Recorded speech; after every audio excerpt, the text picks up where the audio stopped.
A teoria do direito, uma análise da influência do Law and Economics na construção do pós-positivismo. Aline Aparecida Santos Costa Pegni e Samantha Ribeiro Meyerpflug. A economia é uma virtude distributiva e consiste não em poupar, mas em escolher. Edmund Burke. 1. Introdução. Inicialmente, visa apresentar uma visão à luz da evolução da complexa vida em sociedade que insurge na valoração dos fatos sociais e, inclusive na evolução tecnológica. Sendo assim, traz um estudo, ainda que tão somente cronológico, sobre a evolução da teoria do direito, qual examina a transição entre o justnaturalismo à pós-modernidade até o encontro do Law and Economics. Neste ponto configura a questão principal do presente artigo: a Law and Economics pode contribuir para a ciência do direito. Existe viabilidade em sopesar as prováveis consequências econômicas e os valores normativos. Assim, serão objeto do presente artigo as seguintes transições evolutórias da ciência do direito, sob o ponto de vista justnaturalista, da escola da exegese, do realismo, do positivismo, do culturalismo jurídico, pós-positivismo e por fim apresentar a contribuição do Law and Economics junto à teoria do direito. Para alcançar os objetivos pretendidos, utilizou-se dos métodos de abordagem hipotético-dedutivo. 2. Teoria do direito. A teoria do direito deve ser compreendida a partir da diversidade conceitual atribuída à palavra direito, como ciência, para tanto, verificar a importância dos referenciais teóricos advindos desde a Grécia clássica para a concepção da construção do objeto, direito. Dessa monta, passa a expor as mais influentes, e, justnaturalismo, 2, escola da exegese, 3, historicismo, 4, realismo jurídico, v, positivismo, sociológico e normativo, vi, culturalismo jurídico e, 7, pós-positivismo. 3. Justnaturalismo. O justnaturalismo traduz o direito a partir de uma ordem inerente à própria natureza humana, ao direito natural antecedente ao conjunto de leis pelo Estado, ou seja, se postas em paralelo em ordem de valores, a ordem natural sobrepõe a lei positivada. Nesse sentido, discorre Norberto Bobbio, o justnaturalismo declara não que existe apenas o direito natural, mas que existe também o positivo, embora em posição de inferioridade em relação àquele. Destarte, a sociedade detém o conjunto de valores, como os valores são naturais, estes os guiam nas relações intersubjetivas. Em relação à mencionada ordem natural, ou direito natural, destaca sua evolução filosófica a partir de 3 etapas do justnaturalismo: a clássica, representada por Sócrates, Platão e Aristóteles. Nesta, o justnaturalismo está encabeçada pela existência de uma lei natural, qual depende de uma ordem intrínseca na natureza para os movimentos dos corpos. Para a transformação da matéria, existe uma ordem jurídica para o convívio em sociedade, o direito. A segunda trata do justnaturalismo medieval, representado por Santo Agostinho e Santo Tomás de Aquino. A ordem natural deixa de ser o modo próprio das coisas para ser a vontade divina. Há um encontro entre o direito e aquilo que se tem como justiça divina, ou seja, a justiça divina subordina em escala inferior a lei positiva.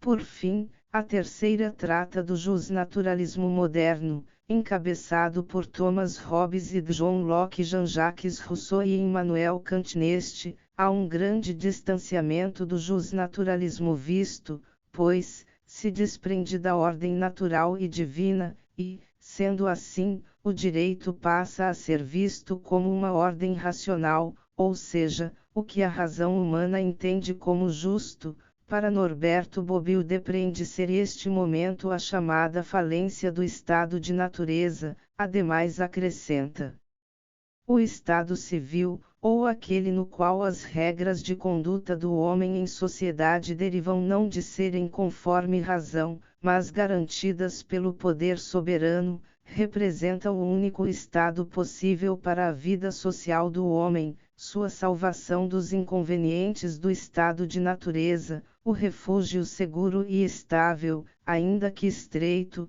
da liberdade sem freios do estado natural. Destarte, verifica-se que o direito sob o ponto de vista jusnaturalista trata de uma ordem de princípios soberanos calcados na própria natureza humana. Nesse sentido, ultrapassou gerações consagrando a ordem natural, a ordem divina e, por fim, a ordem racional. Assim, o direito traduz a justiça social, com base na ordem natural, qual o Estado positiva suas leis por meio de normas basilares já existentes. 4. Escola da exegese. Finalizada com brevidade a teoria do direito jusnaturalista, passa a expor acerca da importante influência atribuída à escola da exegese, ao direito. A escola da exegese surgiu na França, no início do século XIX, após a Revolução Francesa de 1789, logo após o advento do Código Civil de Napoleão, em 1804, como pressuposto filosófico, norteia a escola da exegese o iluminismo kantiano, crença iluminista da apreensão do mundo pela racionalidade humana. Sua formação decorreu sob o espírito dos códigos, advento qual se esquematizou com limpidez e concisão uma nova fórmula quanto ao papel do intérprete do direito codificado. O embasamento da escola da exegese está na lei escrita, positivada, trata da expressão que o direito se encontra codificado, no sentido restritivo e legalista, por si mesmo se basta. Nesse sentido, a codificação possibilitou um recurso circular na concepção do direito. Se, pois, o pressuposto filosófico do iluminismo jusracionalista articulava a necessidade de que o direito fosse justo a partir da criação humana da razão e, politicamente, o contratualismo ensinou que a volonté generale era a portadora de uma moral reta, universal e justa, então somente a obra do legislador poderia oferecer uma resposta, justa, segura e universal através da lei.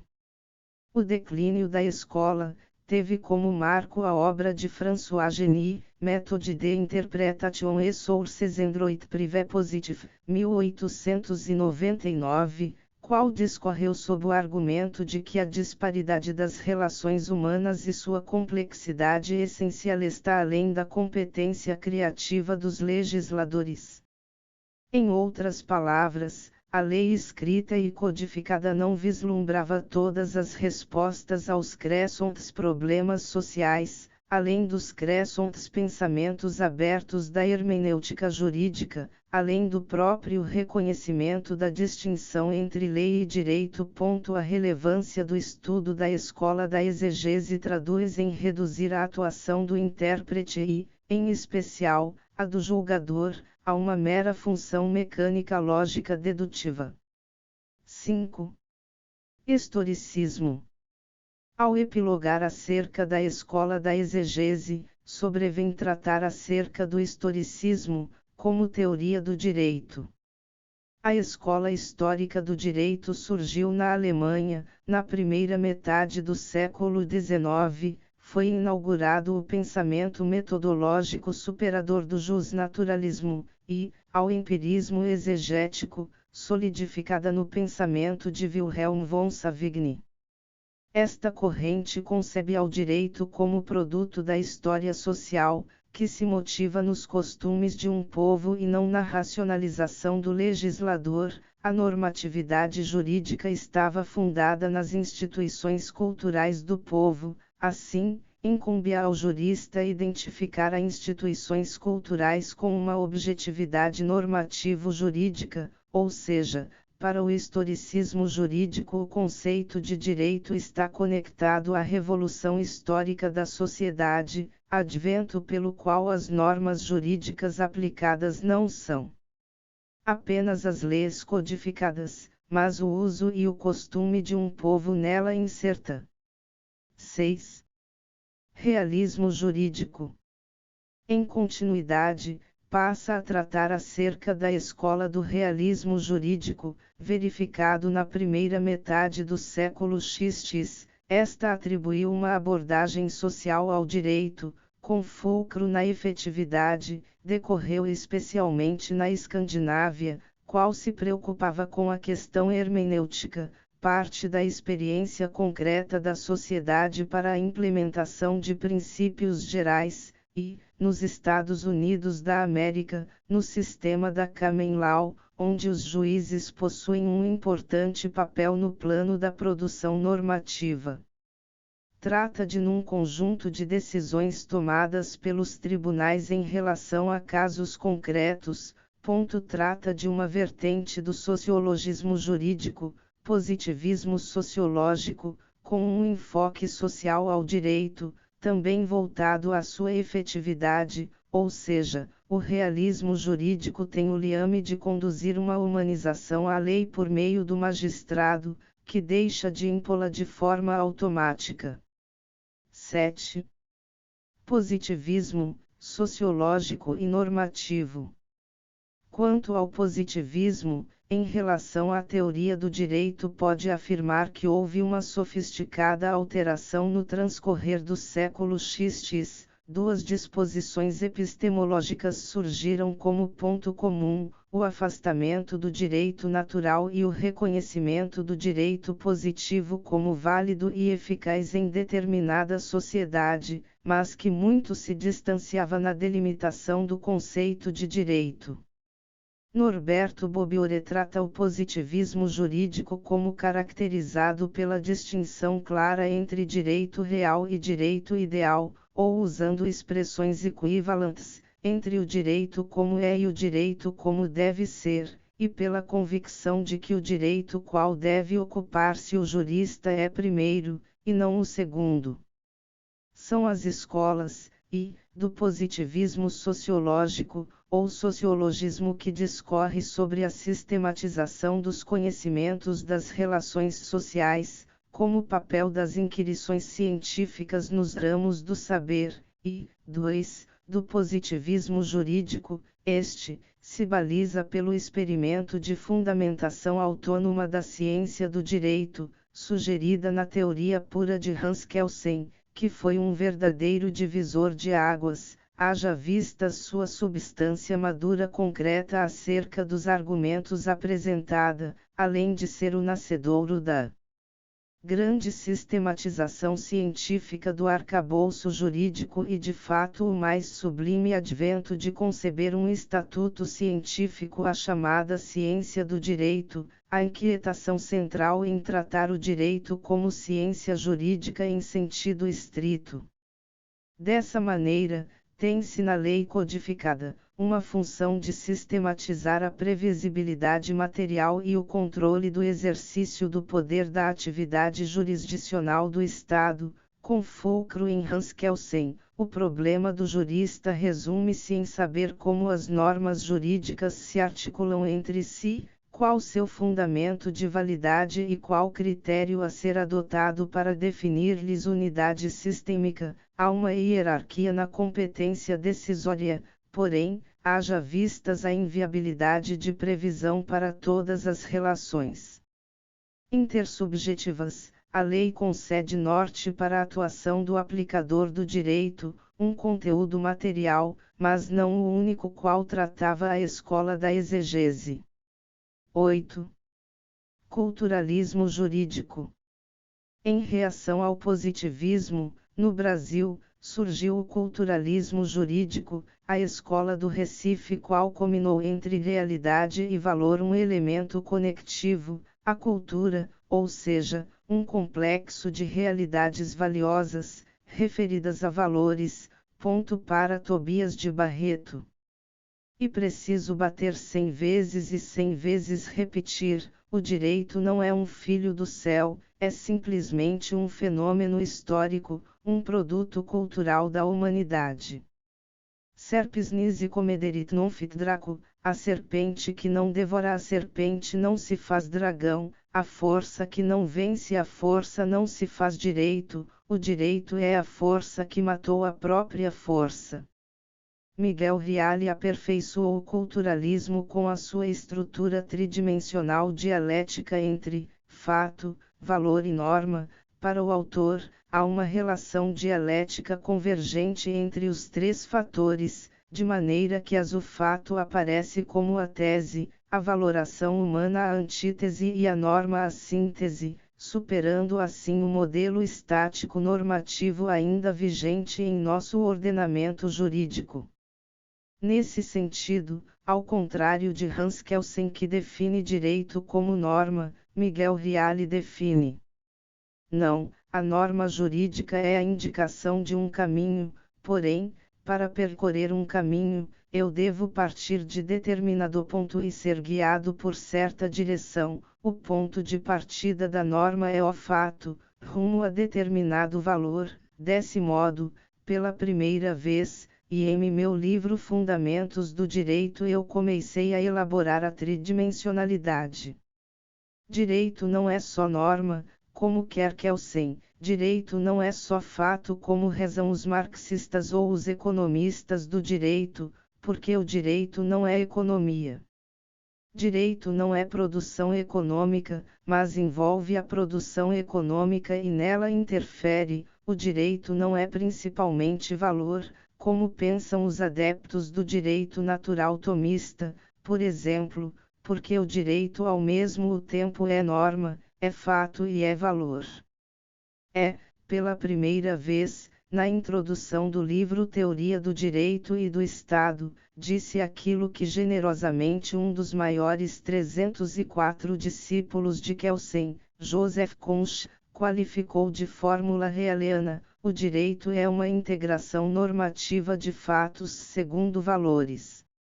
Nessa senda, pode-se depreender que o fenômeno jurídico advém de manifestações de um povo em sociedade. Assim, a teoria tridimensional do direito admite uma dimensão fática ontológica, decorre de um fato social, axiológica valorativa, decorrente de uma teoria de justiça, dentro de ordem jurídica estabelecida, e, por fim, a terceira dimensão, normativa, trata da manifestação epistemológica do ser jurídico consubstanciado na formação social e no ordenamento jurídico. Referido fenômeno representa uma superação admissível do normativismo jurídico vigente.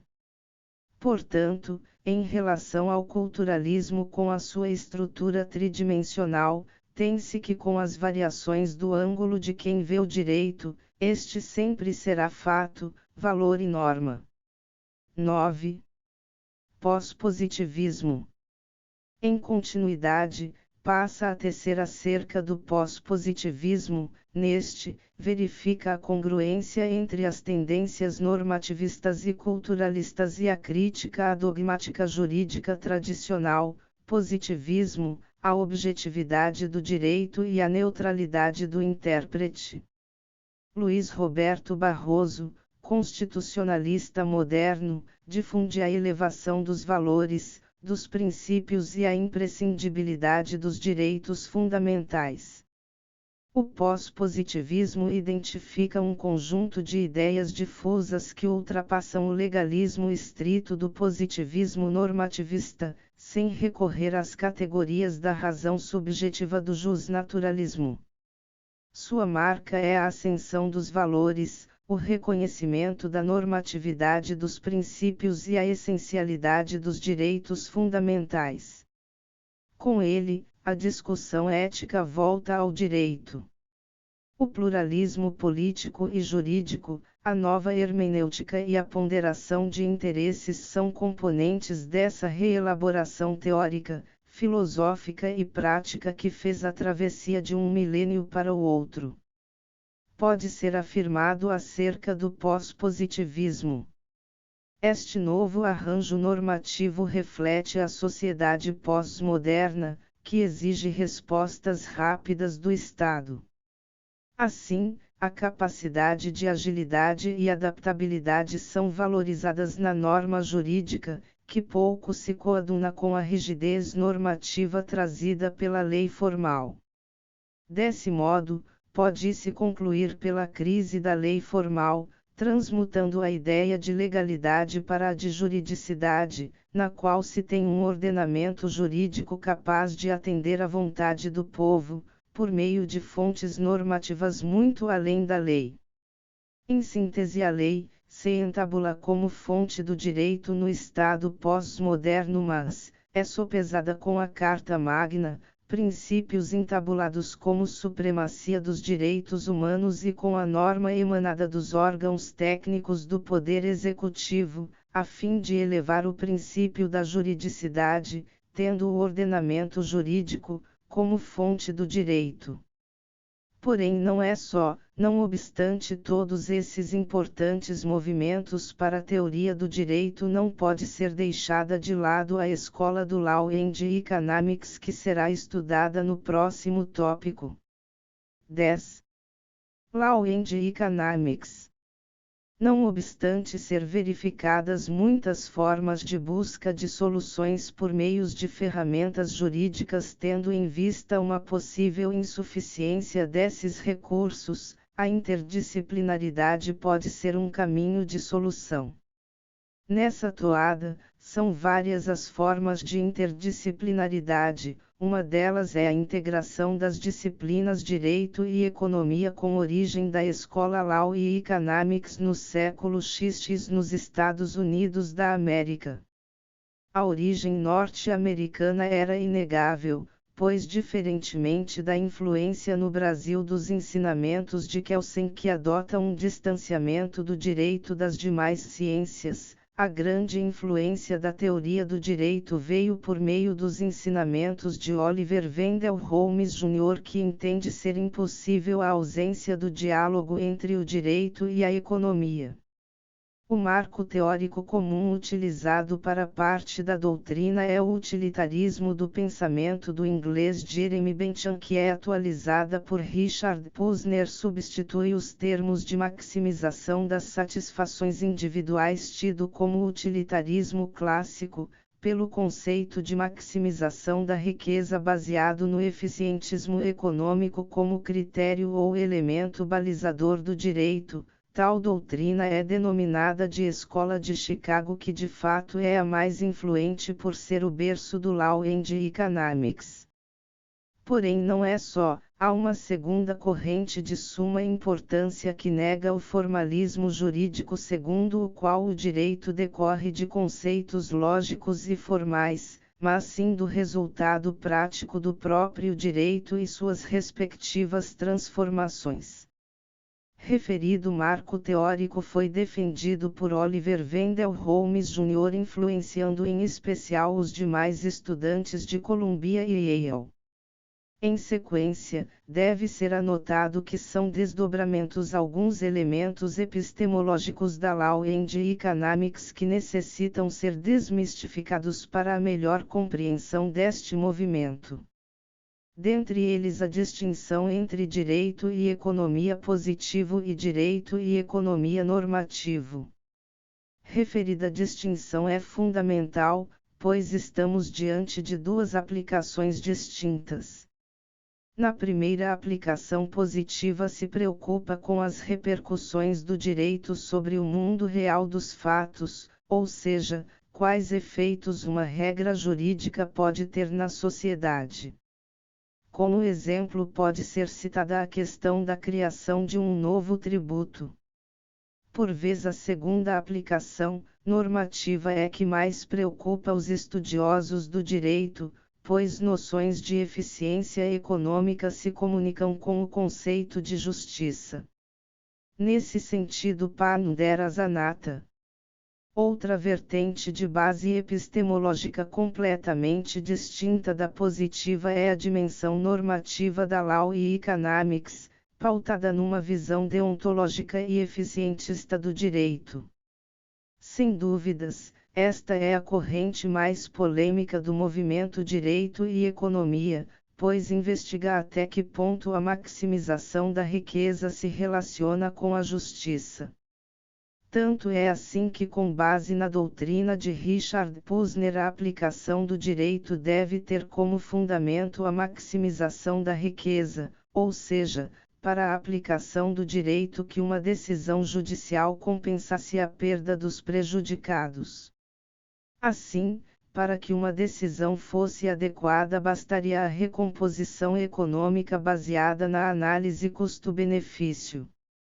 Entretanto, tal concepção de justiça de Posner foi altamente criticada pela doutrina, pois se afasta da promoção de valores morais ou ideias de justiça. Tendo em vista as severas críticas lançadas, Posner abandonou seu posicionamento inicial, adotando uma posição mais pragmática, segundo a qual a eficiência seria apenas um elemento subsidiário para o critério de decisão, bem como o juiz, ao aplicar o direito ao caso concreto, deve sopesar as prováveis consequências econômicas sem deixar de lado os valores democráticos e a Constituição. No Brasil, a aplicação da teoria tem sido aplicada em determinados casos pontuais pelas instâncias inferiores, bem como, por sua vez, nos tribunais superiores não há entendimento consolidado ou firmado, tendo em vista que a matéria somente foi citada de forma indireta. Desta forma, fica a cargo da doutrina seu estudo e, não obstante fortes críticas quanto à aplicabilidade do Instituto no Brasil impunhas por Paula Forgione e Júlio Marcelino Júnior, Luciano Tim, um dos grandes defensores da aplicação do Law and Economics, adota a teoria segundo a qual detém uma formação social espontânea, gerando assim uma forte fonte de riquezas, mas que necessita de intervenções estatais pontuais, como na promoção do desenvolvimento econômico e a proteção da livre iniciativa. Todavia, referido autor se afasta da ideia protecionista da intervenção do Estado nas relações contratuais em eventual hipossuficiência, pois o mercado compensará tais imposições com a aplicação de maiores encargos, prejudicando a coletividade. Não obstante os posicionamentos doutrinários, deve ser registrado que a eficiência ou a aplicação econômica deverá ser apenas um elemento subsidiário para o critério de decisão, bem como o juiz, ao aplicar o direito ao caso concreto, deve sopesar as prováveis consequências econômicas sem deixar de lado os valores democráticos e a Constituição, conforme já enfrentado em outrora. Considerações finais.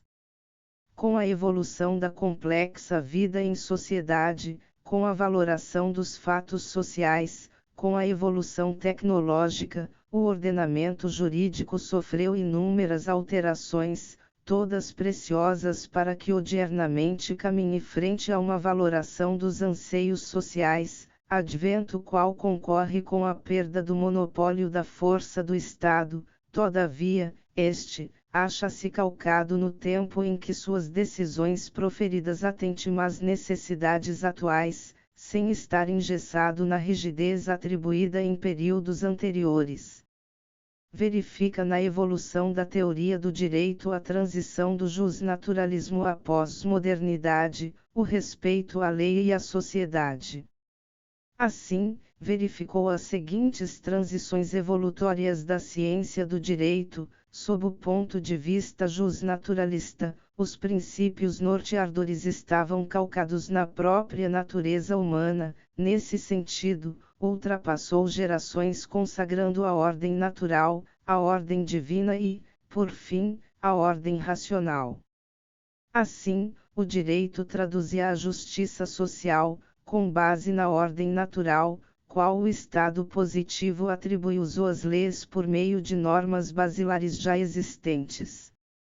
Outrossim, a escola da exegese reduziu a atuação do julgador a uma mera função mecânica lógica dedutiva. No historicismo jurídico verificou que o conceito de direito estava conectado à revolução histórica da sociedade, advento pelo qual as normas jurídicas aplicadas não decorriam apenas as leis codificadas, mas o uso e o costume de um povo nela inserta. Quanto ao realismo jurídico, observou que este conduziu na humanização à lei, por meio do magistrado que a deixou de impor de forma automática. Já no positivismo, tem-se uma hierarquia na competência decisória, porém, haja vistas a inviabilidade de previsão para todas as relações intersubjetivas, a lei concede norte para a atuação do aplicador do direito, um conteúdo material, mas não o único qual tratava a escola da exegese.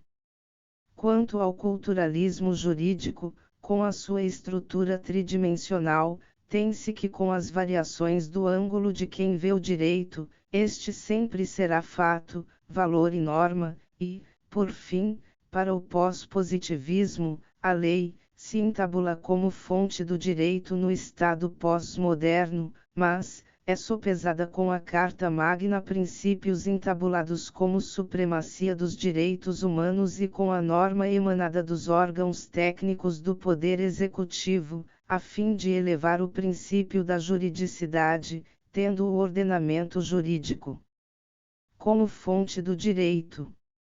Deve ser notado que, não obstante ser verificadas muitas formas de busca de soluções por meios de ferramentas jurídicas tendo em vista uma possível insuficiência desses recursos, a interdisciplinaridade pode ser um caminho de solução.